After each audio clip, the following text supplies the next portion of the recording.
حضرت موسیٰ علیہ السلام نے مصری کے سر پر ایک تماچا رسید کیا۔ مصری شخص اس تماچے کو برداشت نہ کر سکا اور مر گیا۔ حضرت موسیٰ علیہ السلام کا ارادہ اسے قتل کرنے کا نہیں تھا، اور افسوس و ندامت کے ساتھ اللہ سے کہا، اللہ تعالیٰ جو کچھ بھی ہوا نادانی میں ہوا، میں تجھ سے مغفرت کا طلبگار ہوں۔ اللہ تعالیٰ نے ان کی غلطی معاف کر دی۔ اس کے بعد ناظرین، دن دہاڑے مصری کے قتل کی خبر جنگل میں آگ کی طرح پھیل گئی اور قاتل کی تلاش شروع ہو گئی۔ دوسرے دن پھر حضرت موسیٰ علیہ السلام نے اسی اسرائیلی اور ایک مصری کو دستے گریباں دیکھا۔ اسرائیلی نے آپ کو دیکھ کر پھر مدد کے لیے فریاد کی۔ حضرت موسیٰ علیہ السلام نے مصری کو باز رکھنے کے لیے آگے بڑھے، لیکن ساتھ ہی ناگواری سے اسرائیلی نے کہا، تو بھی بلا شبہ کھلا ہوا گمراہ ہے، وہاں جھگڑا مول لے کر داد و فریاد کرتا رہتا ہے۔ اسرائیلی ڈر گیا اور سمجھا موسیٰ مجھے مار دیں گے۔ وہ بولا، جس طرح تو نے کل ایک مصری شخص کو ہلاک کر دیا تھا، اس طرح آج مجھے بھی قتل کرنا چاہتا ہے۔ یہ خبر فرعون تک پہنچ گئی کہ مصری کا قاتل اور کو نہیں بلکہ حضرت موسیٰ علیہ السلام ہے۔ فرعون نے حضرت موسیٰ علیہ السلام کو گرفتار کرنے کا حکم دے دیا۔ حضرت موسیٰ علیہ السلام نے خاموشی کے ساتھ شہر چھوڑ کر مدین نامی ایک قبیلے کا رخ کیا۔ ناظرین، حضرت شعیب بھی اسی قبیلے سے تھے۔ وہاں پہنچ کر حضرت موسیٰ علیہ السلام نے دیکھا کہ ایک کنویں پر پانی پینے کے لیے جانوروں اور آدمیوں کی بھیڑ لگی ہوئی ہے۔ دو لڑکیاں اپنے جانور لیے دور کھڑی ہیں۔ گویا حضرت موسیٰ علیہ السلام نے ان سے پوچھا کہ تم یہاں کیوں کھڑی ہو؟ لڑکیوں نے بتایا کہ ہم کمزور ہیں، یہ طاقتور ہیں، زبردستی ہمیں پیچھے ہٹا دیتے ہیں۔ ہمارے والد بہت بوڑھے ہیں اور وہ ان سے لڑ نہیں سکتے۔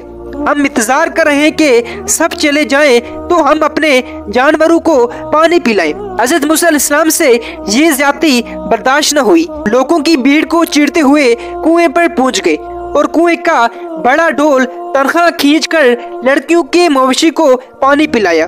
لڑکیوں نے اپنے گھر جا کر اپنے والد حضرت شعیب کو سارا قصہ سنایا۔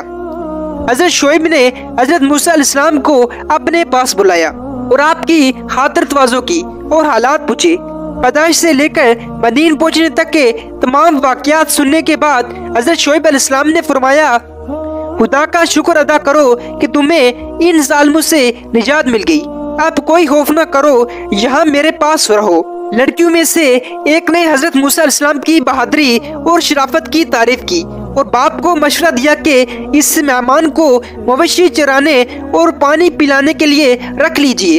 حضرت شعیب علیہ السلام نے اس مشورے کو قبول کر لیا اور حضرت موسیٰ علیہ السلام سے فرمایا، اگر تم 8 سال تک میرے پاس رہ کر میری بکریاں چراؤ تو میں اپنی اس بیٹی کی شادی تم سے کرا دوں گا۔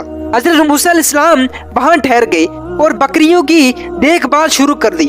10 سال کی مدت پورے ہونے پر حضرت شعیب علیہ السلام نے اپنی بیٹی کی شادی حضرت موسیٰ علیہ السلام سے کرا دی۔ ایک روز حضرت موسیٰ علیہ السلام بکریاں چراتے مدین سے بہت دور نکل گئے۔ رات ٹھنڈی تھی، اہل خانہ ساتھ تھے، لہذا آگ کی ضرورت پیش آئی۔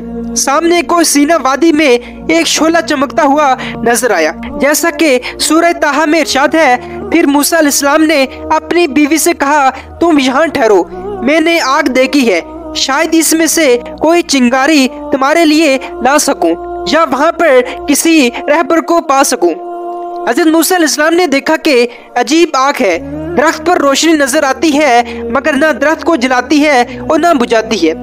یہی سوچتے ہوئے حضرت موسیٰ علیہ السلام جوں آگے بڑھتے جاتے آگ اور دور ہو جاتی۔ حضرت موسیٰ علیہ السلام کو خوف پیدا ہوا اور واپسی کا ارادہ کیا۔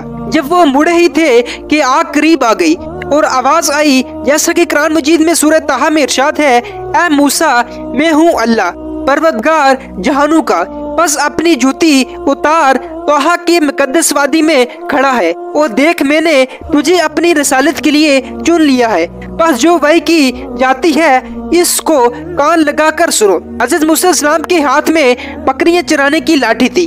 اللہ تعالیٰ نے فرمایا، اسے زمین پر ڈال دے۔ حضرت موسیٰ علیہ السلام نے ایسا ہی کیا کہ لاٹھی ایک اژدہا بن کر دوڑنے لگی۔ پھر اللہ تعالیٰ نے حکم دیا، اسے اٹھا لے۔ اس کے بعد حضرت موسیٰ علیہ السلام نے بلا خوف اژدہا کو پکڑ لیا۔ اژدہا پھر لاٹھی بن گیا۔ پھر اللہ تعالیٰ نے حکم دیا کہ اپنا ہاتھ بغل میں رکھ کر نکال۔ حضرت موسیٰ علیہ السلام نے ایسا ہی کیا، ہاتھ بے حد روشن اور چمکتا ہوا نکلا۔ اللہ تعالیٰ نے ارشاد فرمایا، یہ ہماری طرف سے 2 نشانیاں عطا ہوئی ہے، اب جا فرعون اور اس کی قوم کو راہ ہدایت دکھا۔